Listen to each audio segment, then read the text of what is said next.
Everybody in the country is either mentally, emotionally, and physically sick. And 70% of people are overweight, obese, and dying from eating forbidden fruit.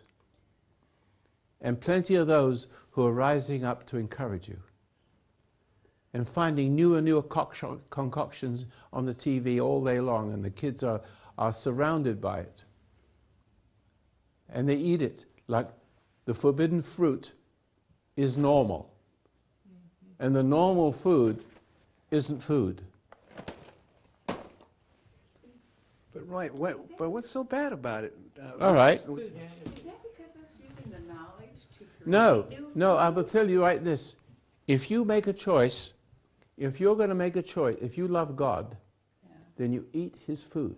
Yes, right. That's You what I mean, eat- his food. You I'm eat sorry. His food off His tree. Yeah. Instead of. That doesn't mean to what say the you new can't create. cook a food like steak or piece of fish. I understand that. But a steak could be eaten almost raw. You can have it rare, better rare, because it won't hurt you.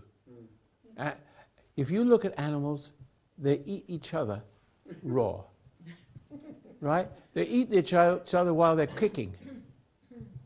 That's their food. But there's something to be said for that. So you don't have to eat something while it's still kicking, because you have to kill it and eat it. I understand that.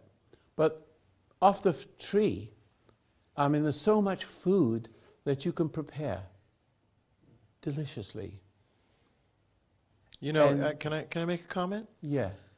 As I've been going through my journey in life and the hills and valleys of the fallen nature versus a higher nature, I find that as I'm in the fallen nature, I crave all kinds of sweets and foods that distract me. And if you look at that, if you dissect that just a little tiny little itty bitty bit, the devil can use the delicious foods, and now you have all these foodie shows, and I noticed I liked watching those foodie shows, and I like cooking and making flavorful things, and oops, I've been distracted, haven't I?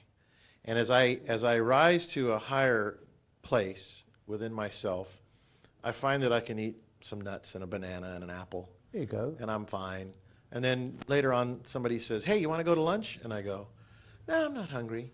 But they go, "Oh, come on, you got to go to lunch with us." And then instead of going, "Yeah, I got work to do, I'm gonna hang back," I think, "Oh, well, the social thing," and then I eat some big giant ugly meal that I really didn't need, a big pizza, and sautéed this, that, and the other, and oh, it's delicious. And all There of a it is sudden, again, see? it's like almost like if you remember the slip and slide.